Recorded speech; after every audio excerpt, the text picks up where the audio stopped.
Hi.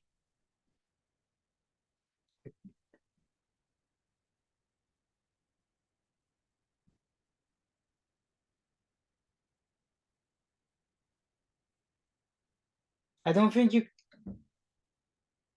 I don't think it's connected up on your side. I think.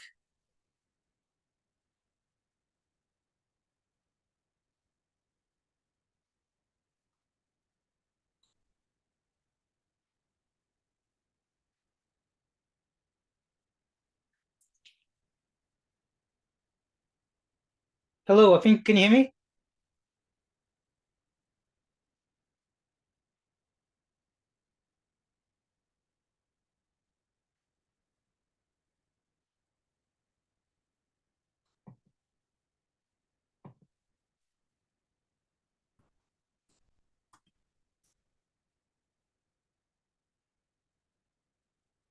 Yay.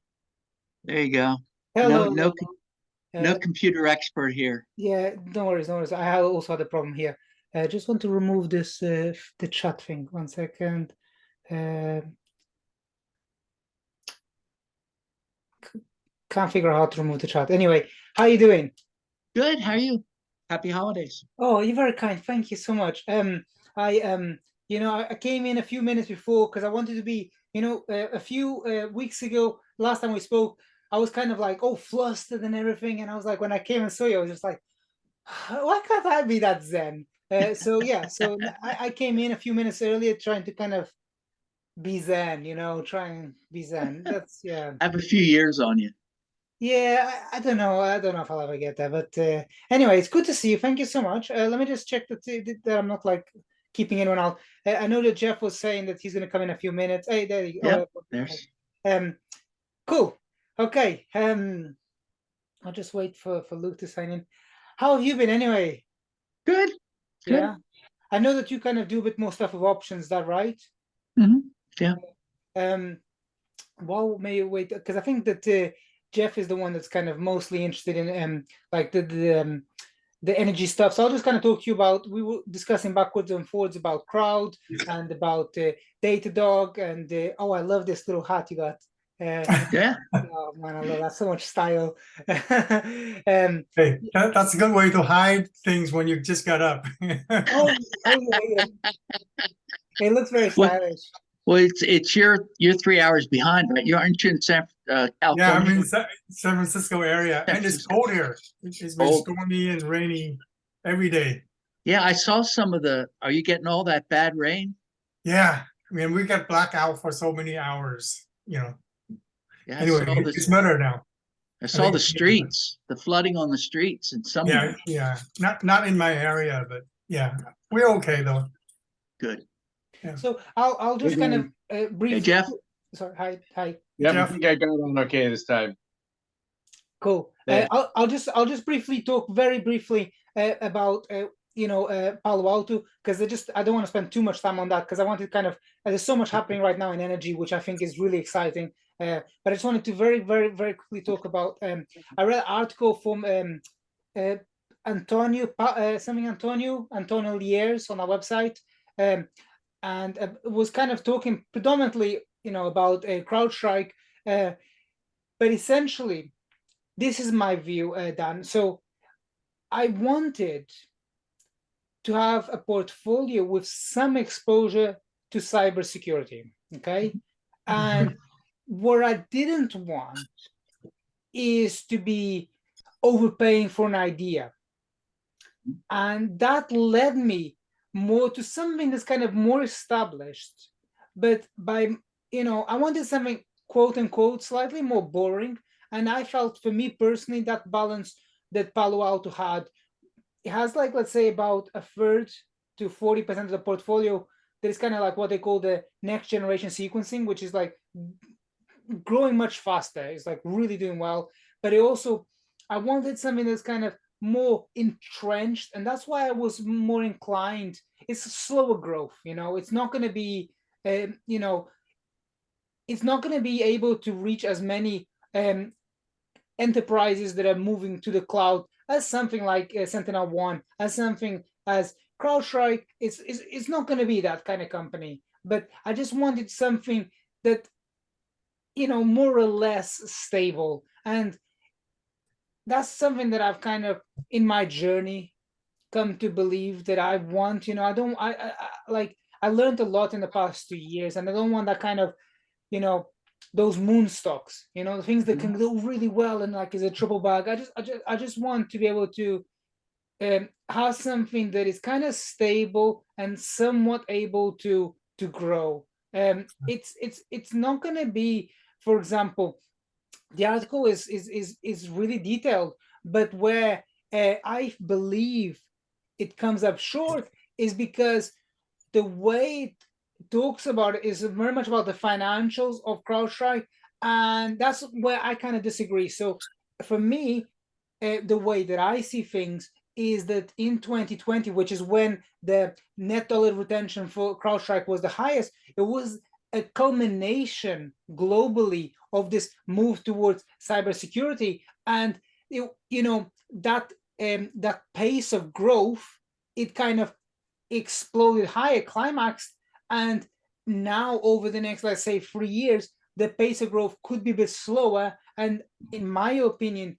there's still a bit of a kind of uncertainty around what kind of valuation makes sense for something that's growing quite fast, where you don't really know that when the comparables go into 2023, you don't really know precisely how that's going to fall out. So that's why I wanted something that's slightly cheaper, still highly profitable, in my opinion. So that's why I went to Palo Alto. Like, does that kind of talk about it a little bit? Does that address some of the issues that I kind of was thinking about? That makes sense. It's a Okay. Palo Alto's good company. Yeah. So what you're saying is you want to be in certain sectors just to benefit from the growth, but you don't want to be too risky and get into those like CrowdStrike, Datadog, and those are really So Datadog is slightly different because Datadog is more about observability. So that's basically ensuring that you, as a website or as an application, is able to be functioning all the time. They have in 2020 kind of gone more into cybersecurity, but it's not what they're doing. So particularly, I think, and I haven't seen this in the results of Datadog to back up my hypothesis, but I think when everyone had to move over to the cloud and everyone had to have a website and everyone had to be digitally operating, a company such as Datadog benefited, and for now their performance still leads you to believe that they can continue to benefit. So up until now, I haven't got any concrete evidence to back up my hypothesis, but I believe that in the next 12, 18 months, there's going to be a slowdown, and that's what investors really don't like. Investors, if they're in a growth company, they don't want to see any lull. And like Luke, you've seen that with, let's say, NVIDIA. I know NVIDIA is like up 50% in the past 3 months. That's terrific. But you see, when it came into this year, it came into 2022, it had that really strong drawdown. And even though NVIDIA only guides for 3 months at a time, that kind of uncertainty investors are mind. They just don't like it, particularly right now. So that's kind of when I'm trying to seek in my portfolio exposure, I want as much as possible to think about something that I don't have to be worried about what the Fed is going to do. Let's say, pretend, for the sake of the discussion, CPI comes in on Thursday and it's like, it's okay. It's a bit hotter than expected. Like markets sell off. Everyone's like, oh my God, what's the Fed going to do? And I don't want that, and I just want to be able to come out of this situation that we're in right now. What do you think about ZS? I mean, I don't think that I know that they have a huge following. People really like them. I don't think that they're going to be able to really be like the number 2 or number 3 player in this kind of space of cybersecurity. I don't think that they're going to be. I know that people really like them, and I get that, right? I do get that, but sorry, who are we talking about? Who are we talking about, Mike? Zscaler. You're talking about cybersecurity, and then we talk. So far, Michael is favoring Palo Alto Network. That's why we have it in the portfolio. ZS and CrowdStrike is kind of like less desirable, but Datadog seem to be more desirable in your opinion. Okay, Yeah. got it.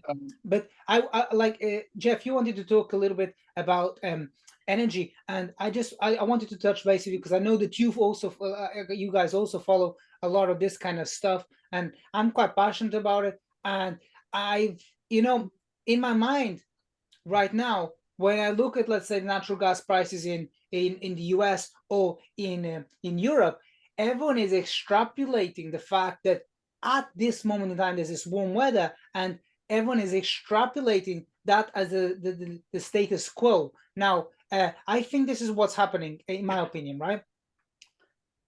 The way that the natural gas works is that in the periods that you don't need it as aggressively, you are able to build up your stores, and you use that in the winter season. And right now, it's not the time to be buying natural gas. So people are thinking, okay, oh, if you're not going to need it this winter, and then it's a summer, and it doesn't work like that. It's kind of counter-cyclical. So I think that there are two different things that are happening. One is what's happening in natural gas, and there's a separate thing that I believe is really interesting, and I would love to get some more exposure to it, is what I think is going to happen with oil. So I don't have that much exposure to oil per se. I would like to get an investment in Oxy, but I need to kind of find something to sell in the portfolio, and I'm just kind of tied up a little bit. But I want to ideally to get some exposure to Oxy, because I think that what's going to happen in 2023 with regards to oil is that people believe that, oh, there's a lot of fear right now that there's a recession. So, and if there is a recession, the demand for oil will be curtailed. But I don't think that's going to happen, because first, everyone knows that there's an upcoming recession. Like, everyone has known this for such a long time. So that's already, in my opinion, nicely factored in to the WTI price. Secondly, WTI only needs to be above 60, and anything above 60, you're doing quite well. And most of these oil companies, I'm predominantly thinking about Oxy, is priced at approximately 5 times free cash flow. So what that essentially is telling you is that between now and 5 years, after 5 years of these prices, the company is traded for free. And so I think that if you can sustain that level of somewhere between 60 and 90 for approximately 5 years, it's just a bargain. And you have, at some point later on in this year, they are going to stop repurchasing the preferred shares as aggressively. So they're going to be able to return more of their capital or the free cash flow to buying back the shares. So over, let's say, a 3 or a 5 year period, they can repurchase somewhere between 20-25% of the company. So even if everything stays the same, you're going to get a boost in terms of the earnings per share, and your owner earnings are going to increase. And I think that in time, just by increasing the earnings per share, if the multiple the people are paying for those earnings remains relatively stable, you're going to get an increase in the capital appreciation of your shares. And the final thing that I wanted to say, and then I'll just be quiet, is that in oil and in natural gas companies, I have noticed that even though there's been a lull so in the past, let's say 3-4 months, both oil and natural gas prices are down significantly, but the shares, the equities, haven't really sold off significantly. And in my opinion, that's because the people are willing to pay a higher multiple, because people believe that the story is that there's going to be higher demand for oil and higher demand for natural gas over the next 12 months, 12, and like going forward. So that's really kind of what I'm thinking about. Like, what do you think? Yeah, Michael, I was going to say, number one, I agree with you. I think we're going to see higher WTI, higher oil prices coming. Maybe, I don't know if it'll be first quarter or second quarter, but I think obviously that's going to benefit a lot of the companies, everyone from ExxonMobil to Oxy to Coterra and a bunch of others. Clearly, I do want to point out Oxy is a very special case. As I'm sure you know, Oxy has only traded below 60 on one day in the last 3.5 months. And that's clearly because Buffett is buying whenever it gets down under 60. In fact, you have to go all the way back to June before you find it below, I think, the high 57s. So like right now, it's trading at 63 and change. It was just under 60 4 days ago on January 4th, very briefly at 59.70, and it ended the day over 61. So, I mean, you can get into it and you've got a floor. And, that's kind of that there's some security there in having that floor. You're not going to probably see Oxy drop 10 points in a week or anything because it's just been very, very stable. Yeah, and that's what I want. I want something that's boring. I want something that's stable. And I want something that fundamentally is less discretionary than people believe. So in my mind, this is what I think. I think that, most of the oil around the world, something like 60%, is used for transportation. People need, like, let's say, whatever you consume comes from China, comes in that little gadget, and it's getting shipped around the world. And that's less discretionary, in my opinion, than many people believe. Compared, for example, I know that some people kind of have a different point of view, and you maybe own Apple or something, but I think that people will be more willing to defer a purchase of the next iPhone rather than they would defer driving to work. For example, I'm simplifying things here, but I think that oil is going to be less discretionary in 2023 than in previous recessions, because I think, and this is where it can be a bit nuanced, is that we are more of a service economy now than we were, let's say, in 2014. So people's household income can be spent in more services, and that's more discretionary. You may cut off, let's say, Netflix or something before you say, okay, I'm going to give up driving to work because I need to get paid. For example, I'm simplifying things here, but one example in the market is that you're paying less than 10 times free cash flow for most of, apart from the biggest mega cap in oil companies. Most of them are, paying less than 10 times, and outside of the energy space, you're straight away starting to pay 12, 14 times and upwards. So I think that the risk reward is slightly more favorable here. That's what I'm thinking, at least. How much Oxy you think Warren will buy? How much did Warren buy? Jeff, yeah, you said there's a floor of maybe $60 on Oxy. What is he around 50% now? I don't know how much he owns. Right. I mean, there's certainly a significant possibility that Buffett will end up buying the whole company. If he does, that will be at a premium, at something of a premium. I wouldn't expect it to go crazy because he's not gonna pay a crazy price. But even if he doesn't, I'm just saying I think it's got that floor around I don't know 58 to 60, and I wouldn't expect it to go below that unless the global recession just really makes it impractical. I know there's a filing if you want to buy more than 10%. That's why a lot of people buy 9.9.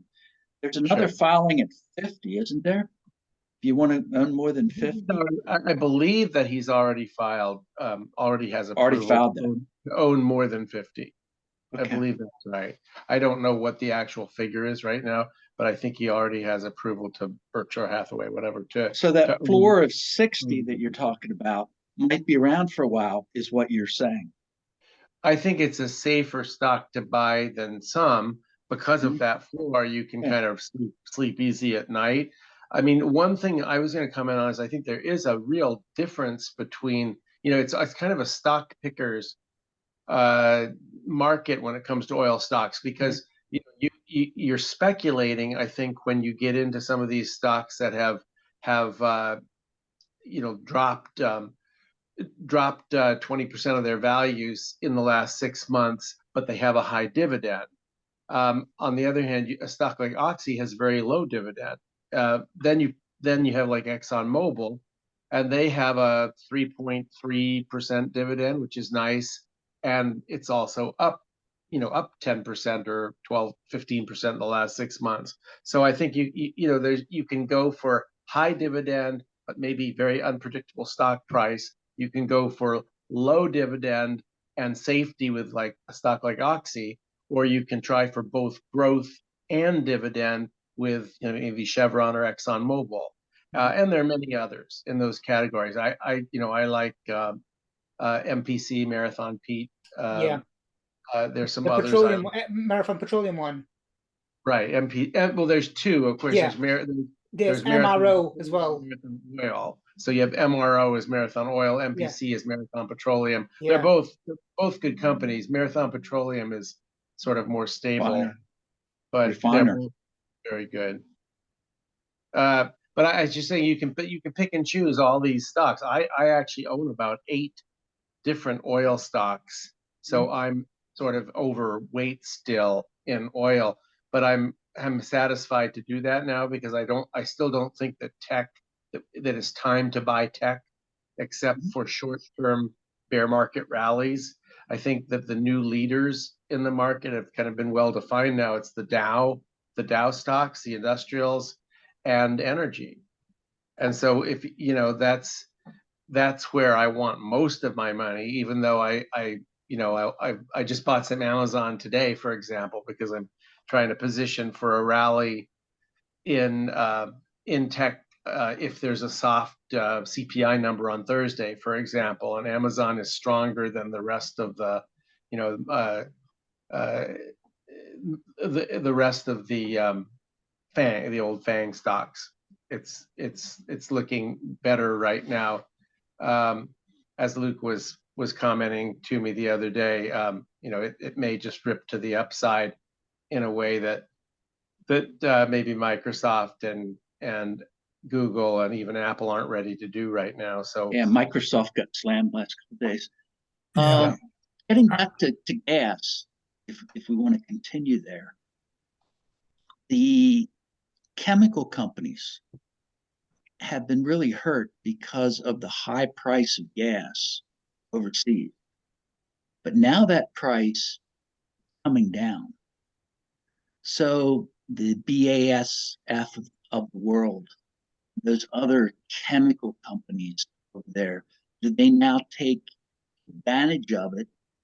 Brian Sullivan in CNBC suggested that oil prices might stay high. He's not an analyst, he's talking.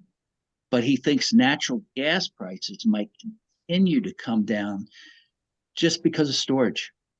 While we can store the oil, the gas, the offshoot of the oil companies, which quickly send their gas overseas and other places, might have storage issues. And that would go back, a couple of years ago when they just used to flare it off because there was no way to store it. And I guess you can do what LNG does and freeze it and put it on ships and send it over. But gas prices have to be pretty high in order to justify that additional cost. But I was wondering, it might be helpful for those companies, and to look at stray a little bit. I mean, European banks have been up 30% last quarter. Germany seems to be looking at the numbers coming back a little bit. All that's a little surprising to me, but they're going to need energy in order to come back. So, I don't know if anybody else had an opinion on natural gas versus oil, as long as we're in that. I think that what's happened here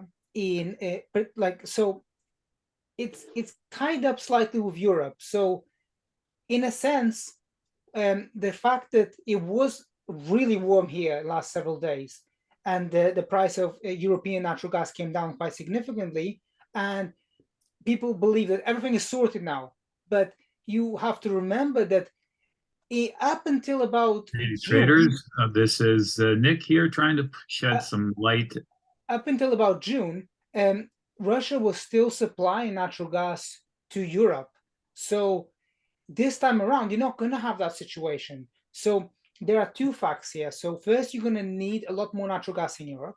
The second fact is that right now you can't really export it out of the US. So you got the Freeport LNG still facility for now, until the end of January, is still out of use. But they've been saying that since August, that is going to be 2 weeks and 2 weeks. So it's been 2 weeks, 2 weeks extended since August, and now we're like into the next year. So I don't hold my breath, but at some point that facility does come back into operation, maybe February, maybe March. So that's 20% of the LNG facility coming out of the US into Europe. And lastly, a lot of the LNG right now coming into Europe, at some point, Asia, particularly Southeast Asia, is also going to be trying to get hold of that LNG as well. So it's going to be more of a buyer's market than it has been like right now. So I believe. So you don't believe that storage is an issue for natural gas, that will consume it through I don't believe it on many an expanding factors. economy or existing facilities anyway. I don't think so, because, for example, in Germany, the government purposely curtailed production of a lot of the heavy industries that use natural gas. Think about fertilizer production, predominantly making ceramics, making glass. I know these kind of things sound esoteric, but in Europe, Germany is a big manufacturing hub, and they've said, okay, we're going to dampen that down. But how long can Germany say, let's dampen down the production? At some point, the people feel, okay, let's ramp it back up. And there's when there's a kind of reopening of manufacturing, because you're in a situation that these are very small companies that produce things that Europe uses, and you can only kind of stop their livelihood for so long. And when that comes back up, they're going to need a lot of the natural gas. So there are several factors at hand that have been put in place to dampen down these energy spikes, but it can't last forever. So as I was suggesting earlier, a company like BASF, which was curtailed in their production with lower gas prices and available gas, and they were hit pretty low. I don't know exactly where they are now, but they could do better. Yeah, for sure. That's a good company, and has an over 6% dividend. BASF, yeah. BASF, yeah, and Germany's done very well. I mean, the DAX has been getting better, doing well, because it's more like the Dow than the NASDAQ, certainly. But Michael, I was just going to say, the thing, there's a thesis obviously for gas coming back, and companies like Antero and EQT doing very well. But I do have to say, I think they're risky at the moment, because you have to trust the chart sometimes, and those stocks are essentially breaking down. They're breaking down below support, and there isn't much support below where they are now for a while.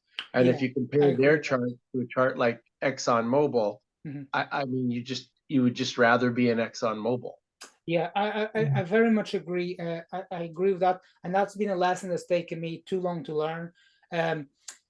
I'm just not that mentally nimble, and it's to my detriment. But I take your point. I learned this lesson. I made several mistakes in 2021. I owned a stock, Fubu, and I was just like, I believed, and the chart was going against me day after day after day.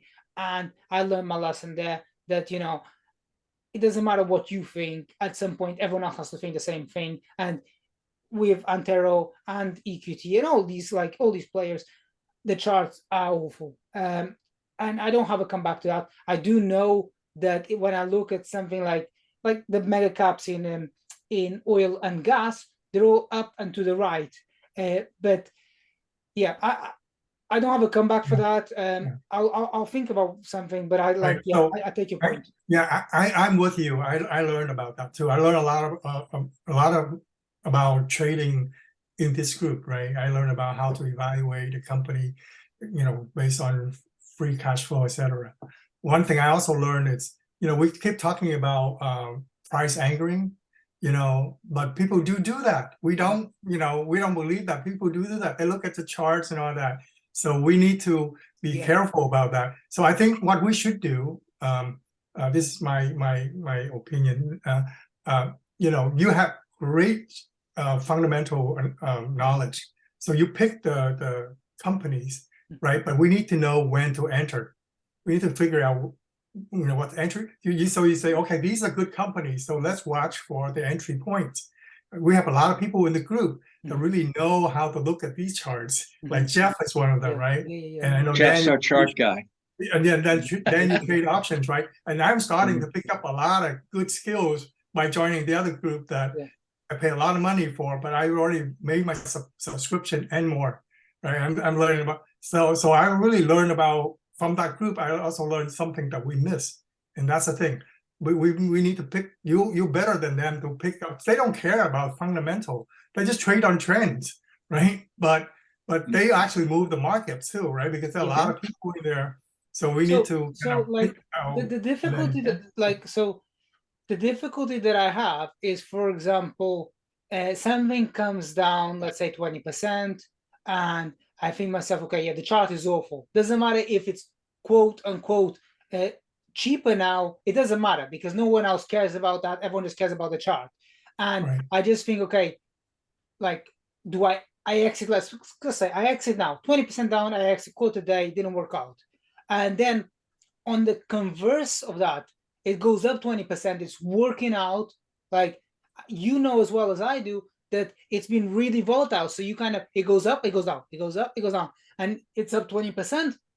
And then what you do, like, if I disregard my ideas of the fundamentals and it goes up 20%, do I call it a day? And it's a different, I get your point, and we've been backwards and forwards in that in the last several days and a couple of weeks, and it's definitely at the forefront of my mind, and I don't have an answer for that, but I definitely actually I do have an answer for that. So sorry for the interruption, because what I've seen is not one size fit all.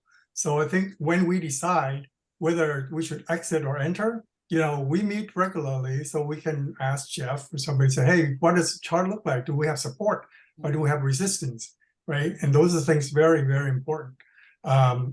So I exit most of the. To be honest, I exit most of the risky one that you had. I mean, some of the one that I have on the DVR portfolio actually making money, and I do that based on all these charts. Also, I think we have to be careful about that. And again, I really believe in strength in number. I think we have different skills in this group. And I really like this group because you were very open as a leader and you have good fundamental, but we also need to bring in other skills and kind of figure out how we go forward. Yeah, I'm 100% on board. And you mentioned this to me. We talked a little bit on the chat, and it's definitely at the forefront of my mind. I'm definitely thinking about it. I have this kind of background in my mind that I'm a very mechanical person. So I need a rules-based system that I can kind of test over time and keep learning to see if those rules actually work.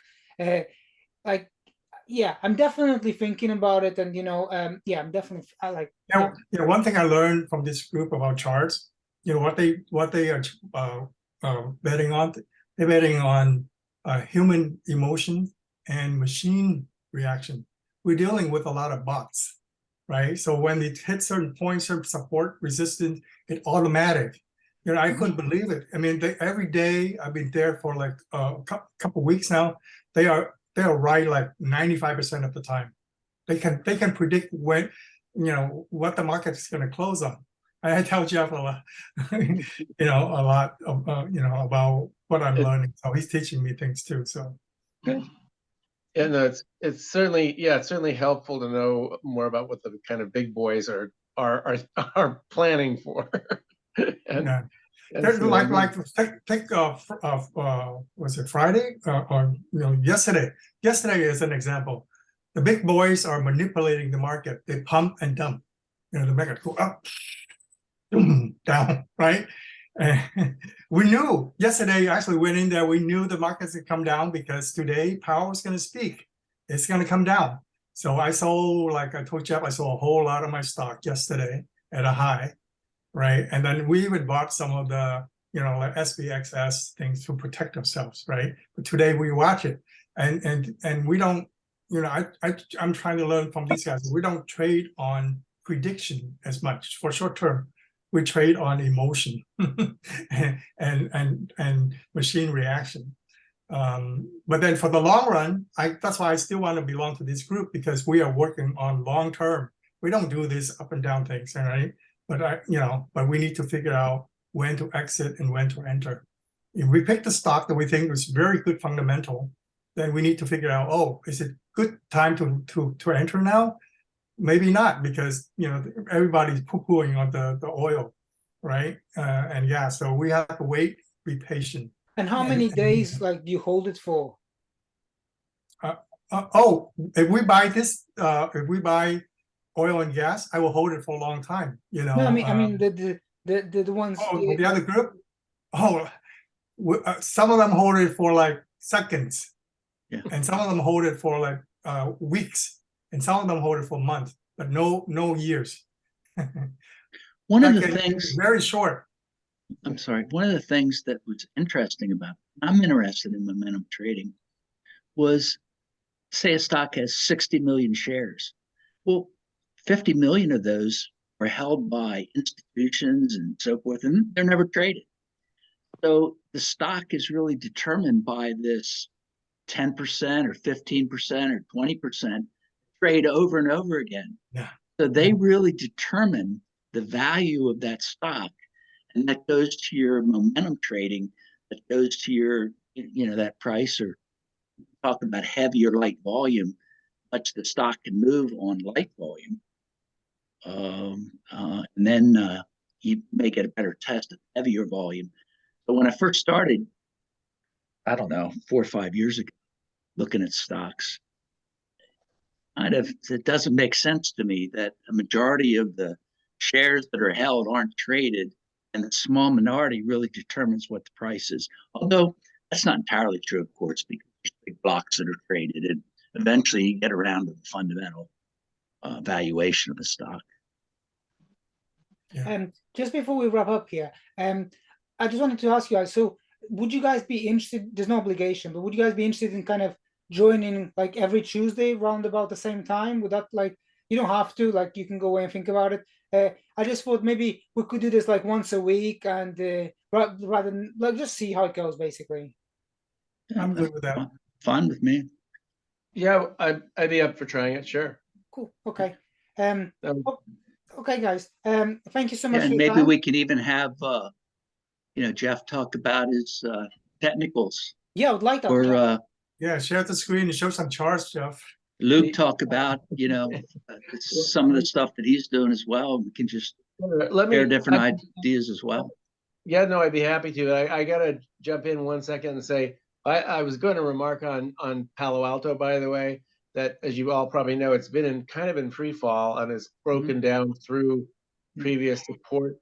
So it's like now at 133. There is significant support at the 120 to 125 level. There's a lot of support in that 120 to 125. So anybody who's holding it might want to take that into account. We're getting close to support, but it's been painful to watch stocks like CrowdStrike and Palo Alto and Datadog just go down, down, down, down. And unfortunately, I think that's partly the story of this market, is that tech is not going to be as strong as it was in the past, at least not until there's capitulation and the valuations are even significantly lower than they are now.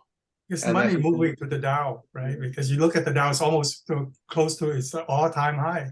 Okay, guys, it's going to cut off. Let me know if that works for you. And I look forward to seeing you if you can next week, and we'll see. Okay? That's good. Okay. Thank you so much for your time, guys. Thank you, everyone. Take care. Thanks.